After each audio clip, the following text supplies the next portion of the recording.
Le Saint-Esprit est-il une personne avec des caractéristiques qui lui sont propres ou plutôt une entité impersonnelle et indéfinie?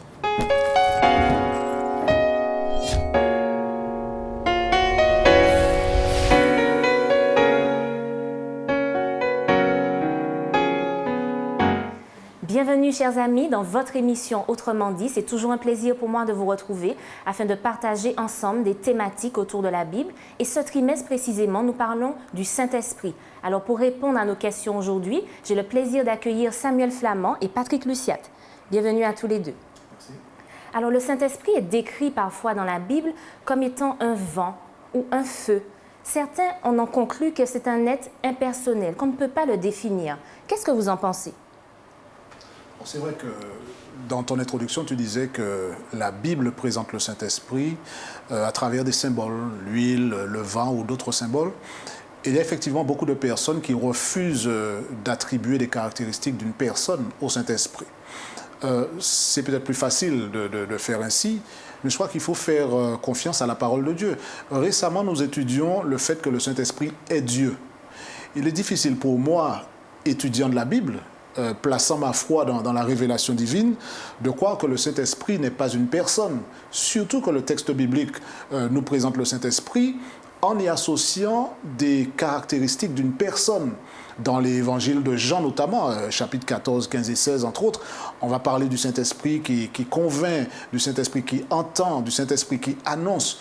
Autant d'éléments qui ne peuvent pas nous permettre de voir le Saint-Esprit comme une force impersonnelle, mais comme effectivement une personne. Je crois que la Bible regorge d'éléments qui nous permettent d'aller dans cette direction, même si il faut admettre que toutes les fois où on parle de Dieu, et singulièrement du Saint-Esprit, nous touchons là à la divinité, donc quelque chose qui va être un vrai défi pour l'entendement humain. Quelque chose d'assez mystérieux finalement. Il y a quelque part un aspect mystérieux, mais il nous faut faire confiance à la Bible et nous appuyer sur les éléments qui nous donnent. Alors, il y a bien des raisons pour lesquelles nous pouvons penser que c'est une personne, mais ne serait-ce que sur cette base-là, sur la description qu'en fait le texte biblique en parlant du Saint-Esprit comme une personne qui entend, qui parle, qui convainc, qui peut être attristée, etc.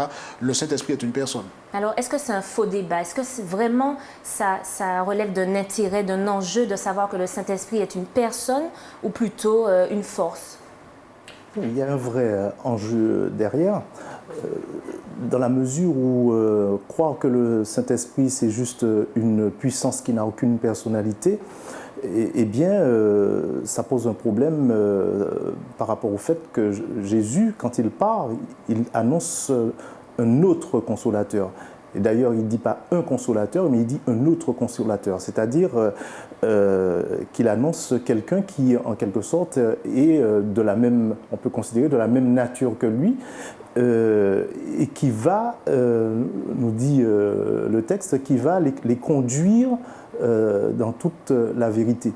Donc, à partir du moment où on douterait de la personnalité de cet être-là, eh bien, ça, selon moi, ça pose un problème. Parce que comment cette puissance qui n'a pas de personnalité nous conduirait-elle dans la vérité? Conduire dans la vérité, c'est en fait nous faire connaître encore davantage de Jésus. Les disciples, à l'époque, ont marché avec Jésus, ils étaient là, c'était des contemporains du Christ. Mais quand Jésus part et qu'il envoie son esprit, cet esprit-là, il est pour aussi bien les contemporains de Jésus que pour les générations futures. En quoi le Saint-Esprit, justement, nous console-t-il? Est-ce qu'on a réellement besoin d'être consolé de quelque chose? Quels sont les besoins qu'il comble? Alors, c'est une question importante. Si tu permets, je fais la liaison entre cette question et la précédente. Ce serait quand même dommage que le consolateur, puisqu'on en parle en ces termes, soit une force, ne soit pas une personne. Puisque le Saint-Esprit fait partie de la divinité, nous croyons dans un Dieu trinitaire, et par conséquent, imaginer que le Père soit une personne, que le Fils soit une personne et que le Saint-Esprit soit une force, donnerait une idée un petit peu bizarre de ce Dieu trinitaire. Puis d'autre part, il faut cadrer tout ça dans un schéma qui a en toile de fond un Dieu qui est fondamentalement relationnel. Il s'est incarné en Jésus pour justement être avec nous. Emmanuel, Dieu avec nous. Donc, il est fondamentalement un Dieu relationnel qui veut être avec nous, communiquer avec nous. Donc, imaginez que ça soit simplement une force, quelque chose d'impersonnel, me semble détonner avec cette vision biblique. Alors, tu parlais du consolateur. Le consolateur, n'oubliez pas qu'il est annoncé lorsque Jésus s'apprête à partir. Alors, c'est vrai qu'on peut se dire, mais ceux qui ont vécu avec Jésus auraient peut-être des raisons d'être attristés puisque Jésus s'en va.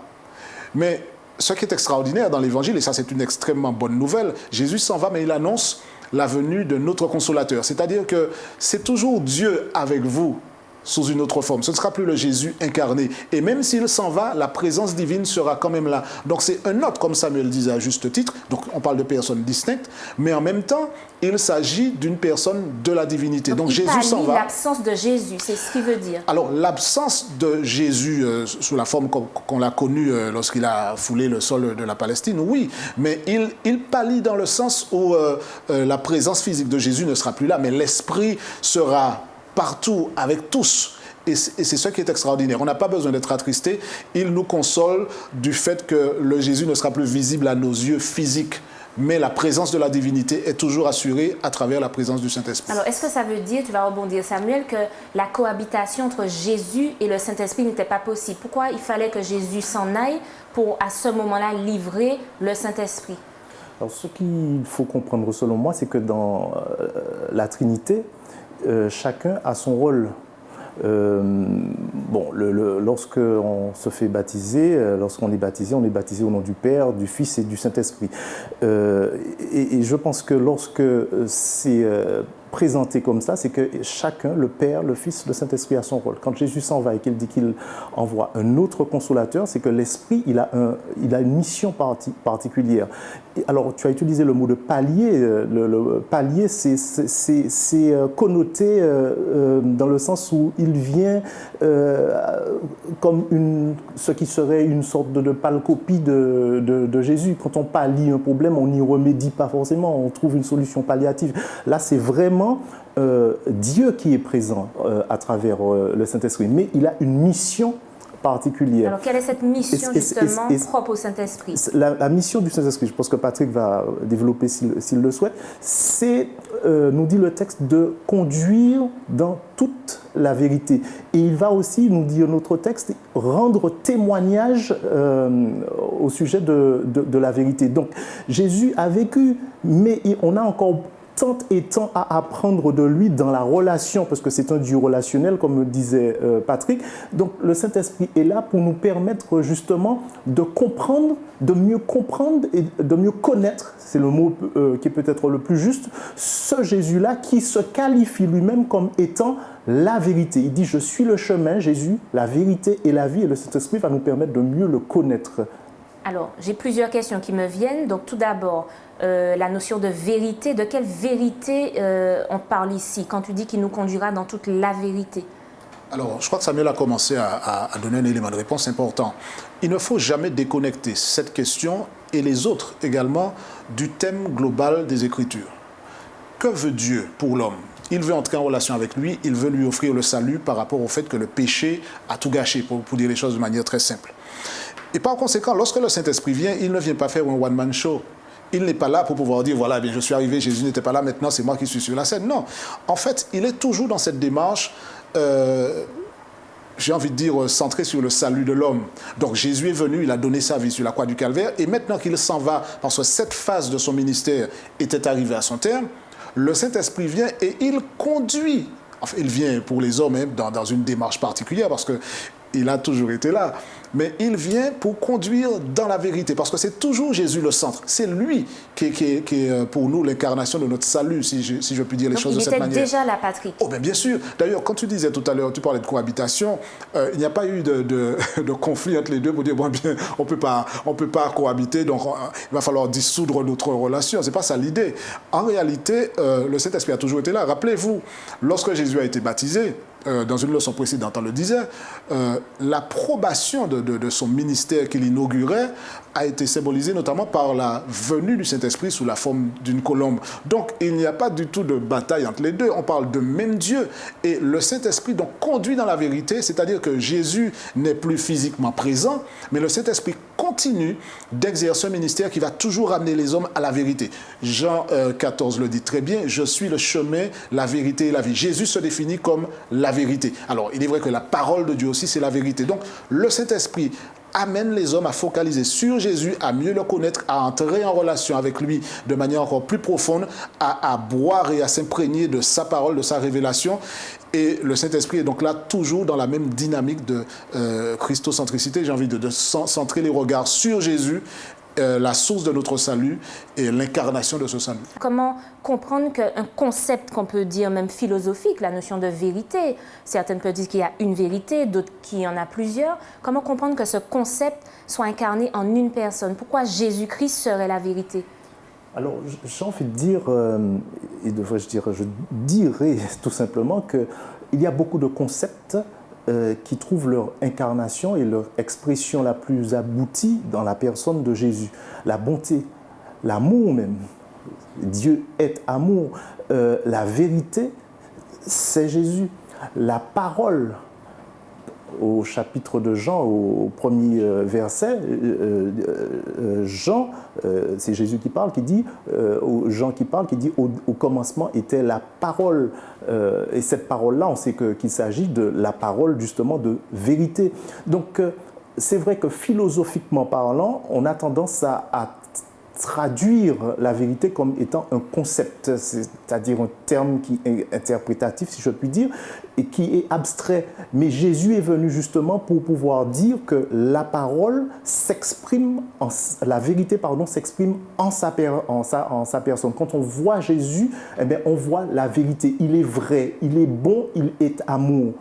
Le ministère du Saint-Esprit paraît quand même complexe, puisque vous dites qu'il doit conduire le monde entier dans la vérité qui est Jésus-Christ, mais Jésus-Christ n'est plus présent. Quand il était présent, certains l'ont accepté, mais beaucoup l'ont rejeté encore aujourd'hui. Donc, en son absence, comment le Saint-Esprit peut justement influencer chacun d'entre nous pour justement croire, adhérer aux principes véhiculés par Jésus? C'est peut-être que là où sa divinité s'exprime au mieux, parce que seul Dieu peut parler à la conscience d'un homme ou d'une femme et l'amener à la conviction que Jésus, c'est la vérité, à l'amener à la conviction que sa parole, c'est la vérité, que le chemin qui consiste à suivre Jésus est le meilleur. Donc nous sommes là dans une démarche spirituelle et cette démarche spirituelle ne peut être saisie et bien comprise que avec l'éclairage du Saint-Esprit. Donc la présence physique de Jésus n'étant plus, ce n'est pas quelque chose qui est une lacune pour nous. Parce qu'à l'époque, tu l'as bien dit, certains l'ont vu et n'ont pas cru. Donc, le fait que Jésus soit présent physiquement n'est pas une garantie que les gens croient en lui. Le ministère du Saint-Esprit s'exerce au niveau de l'esprit des individus. Parler à la conscience des uns et des autres.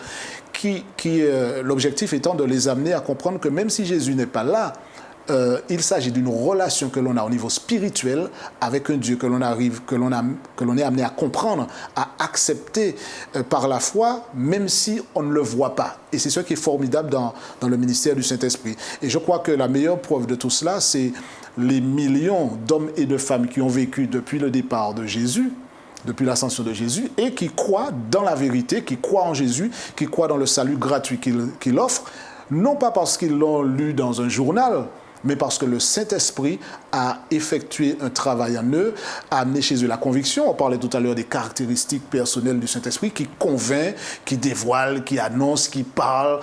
C'est tout ce ministère-là, justement, qui peut-être nous fascine parce que Jésus n'est pas là, mais en même temps, il n'a jamais été aussi présent dans nos vies qu'à travers le ministère du Saint-Esprit. Alors, est-ce que ce n'est pas un petit peu contradictoire, ce que tu dis, Patrick, quand tu dis que le Saint-Esprit, justement, convainc, persuade, etc. Et d'un autre côté, nous savons que l'être humain a été créé libre, a été créé doté d'une raison, d'une intelligence. Donc, comment faire, justement, pour associer cette notion de libre arbitre que nous avons chacun d'entre nous et en même temps le ministère du Saint-Esprit qui est là pour convaincre ou forcer la main, je ne sais pas le terme approprié.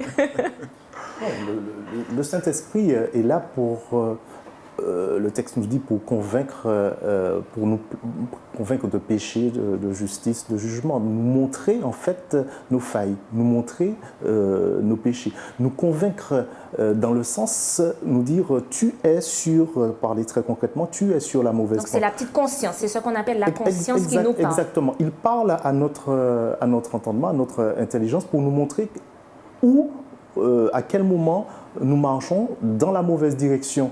Et c'est vrai que lorsque nous faisons des choses qui ne sont pas bien, eh bien nous disons que c'est notre conscience, en fait l'Esprit de Dieu qui nous parle. Et il arrive aussi, à contrario, que des personnes soient tellement engluées dans leur péché à un moment donné qu'ils n'entendent pas la voix de leur conscience, ils n'entendent pas l'Esprit qui n'arrête pas de parler, mais ils ne l'entendent plus. Et je pense qu'à ce moment-là, on a éteint l'esprit. Patrick. Oui, la question que tu posais est intéressante, mais il ne faut pas oublier une chose.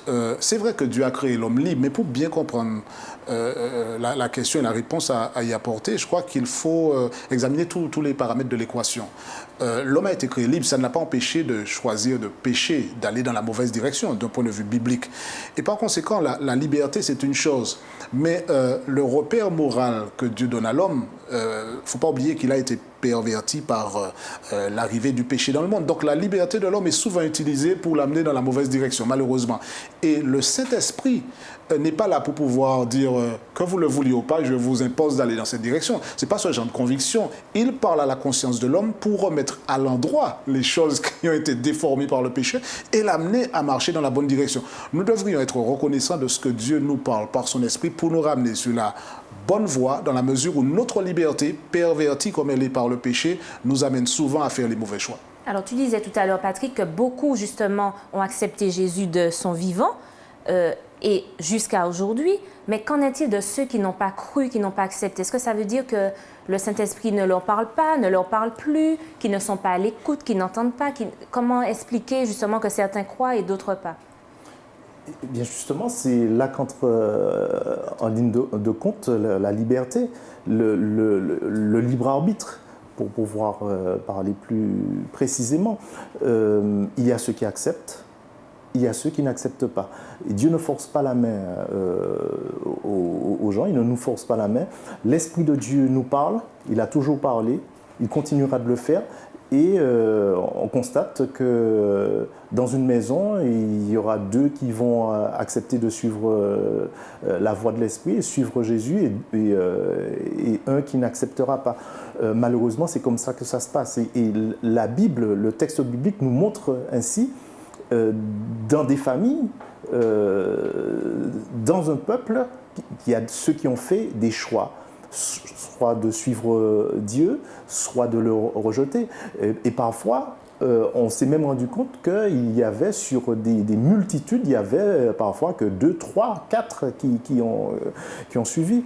Alors, tu parles de choix ici, Samuel, mais peut-être que ceux qui nous regardent ont le sentiment qu'ils n'ont pas choisi, que ça s'est imposé à eux, leur situation. Ils n'entendent pas, ils ne comprennent pas. Quand ils ouvrent la Bible, ils ne comprennent pas, ils n'entendent pas la voix du Saint-Esprit. Quelles sont les actions concrètes qu'on peut mettre en place pour être plus sensible, plus attentif au Saint-Esprit?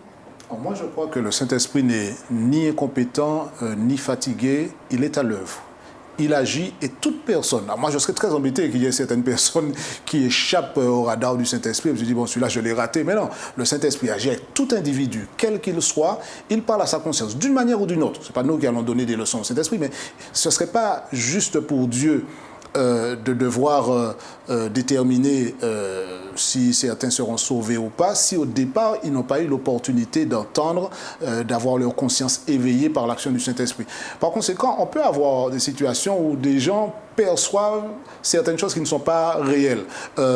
J'ai l'impression, quand j'ouvre la Bible, que je ne comprends rien, que Dieu m'a oublié, qu'il ne me parle pas. C'est peut-être plus du domaine de l'impression et de la perception que de la réalité. Dieu parle à chacun. Il ne le fait pas de la même manière. Pour certaines personnes, ce sera plus dramatique que pour d'autres. Mais Dieu parle à la conscience d'un individu. Et puis ne pas tomber dans le piège de croire qu'il faut comprendre tous les textes de la Bible. L'érudition, comme j'ai eu l'occasion de dire précédemment, n'est pas un critère pour être recevable aux yeux de Dieu. Donc je peux très bien être à mes balbutiements dans l'étude de la Bible, chercher à comprendre, mais je crois que si je suis sincère, si j'ouvre mon cœur et si je commence par faire une étape pour moi qui est incontournable, reconnaître ma finitude, reconnaître mon besoin de Dieu. Je dis, Seigneur, je sais que tu existes, je ne t'ai jamais vu, mais je sais que tu m'aimes. Éclaire-moi, parle-moi, révèle-toi à moi d'une manière ou d'une autre. Je crois que Dieu répond à cette prière. Il va le faire à sa manière, en son temps, mais le Saint-Esprit est à l'œuvre et il parle à chacun. On n'a pas besoin d'avoir un doctorat en théologie pour témoigner que le Saint-Esprit agit en nous. Alors, puisque le Saint-Esprit agit en nous, qu'il est en nous, qu'il nous instruit dans toute la vérité, vous l'avez dit, est-ce qu'on peut dire que avoir le Saint-Esprit peut remplacer l'étude de la parole de Dieu ou le fait d'être peut-être dans une communauté religieuse, de se rendre même dans un lieu de culte? Est-ce que ça peut pallier justement notre engagement religieux même? Ce qu'il ne faut pas oublier, c'est que le Saint-Esprit, c'est une personne de la Trinité. C'est Dieu. Donc quand on l'a avec nous, on a tout. En trois personnes.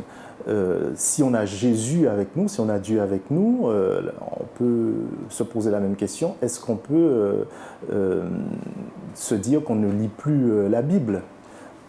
Or, justement, la Bible nous dit que c'est la parole de Dieu et que l'étude de sa parole est essentielle. Et justement, l'un des rôles de l'Esprit Saint, c'est de nous permettre de bien appréhender le texte biblique, de mieux appréhender la parole, les écrits bibliques. Alors, chacun y arrivera à un certain niveau. Comme Patrick le disait, ce n'est pas le fait de maîtriser et d'avoir une érudition biblique qui va nous garantir le salut. Mais le Saint-Esprit est là pour nous aider à mieux connaître la personne de Jésus, puisque la Bible, en fait, nous conduit à connaître une personne, c'est-à-dire la personne de Jésus. C'est là qu'on peut ajouter, si tu permets, Cindy.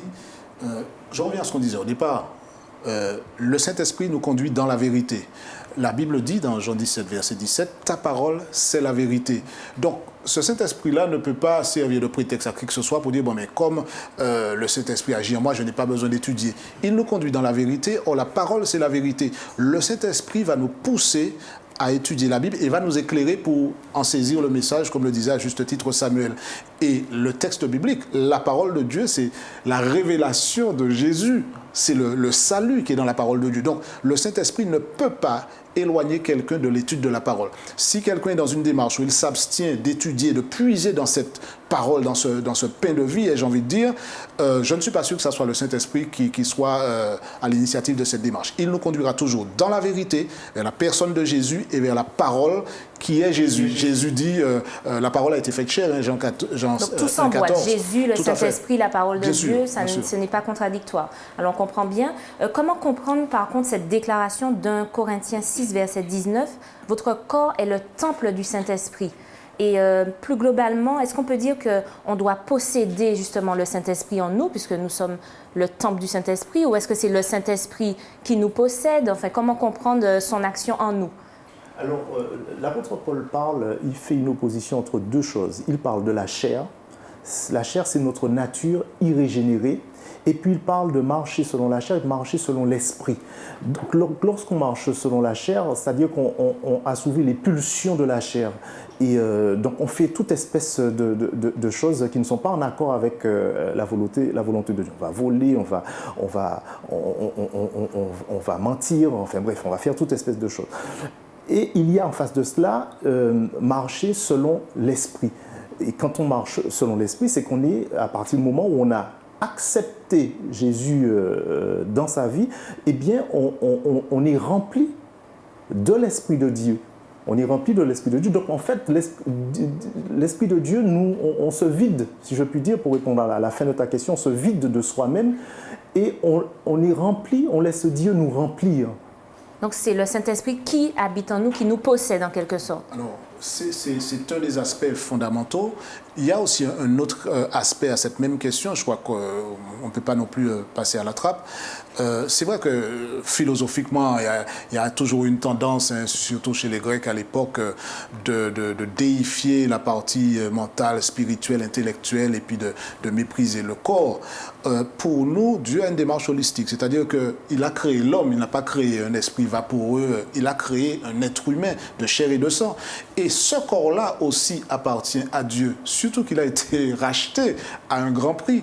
Et ceci dit, donc, notre corps est le temple du Saint-Esprit. Je dois respecter toutes les dimensions de ma personne. Je dois être conduit par l'Esprit dans la manière dont je gère ce corps physique, dans la manière dont je gère mes paroles et tout ce qui fait que je suis moi. Donc, cette démarche qui consiste à dire nous sommes le temple du Saint-Esprit, je crois qu'elle est ancrée à la fois dans ce que Samuel disait, dans le fait que nous devrions être remplis de l'Esprit pour pouvoir marcher dans la bonne direction, mais en même temps ne pas oublier que de manière peut-être plus terre à terre, et j'ai envie de dire, ce corps-là que Dieu m'a donné aussi, je ne peux pas le considérer comme quantité négligeable. Dès que mon esprit est en connexion avec Dieu, je peux faire ce que je veux avec le corps. C'est un tout. Dieu nous a créé corps, âme, esprit, si je puis employer l'expression de Paul, et c'est toute cette entité-là qui doit être sous le contrôle du Saint-Esprit. Juste pour ajouter que lorsqu'on est rempli de l'esprit, comme je le disais, mais ça se traduit très concrètement dans notre vie de tous les jours par une manière d'être, une manière de vivre. Alors effectivement, nous reviendrons donc sur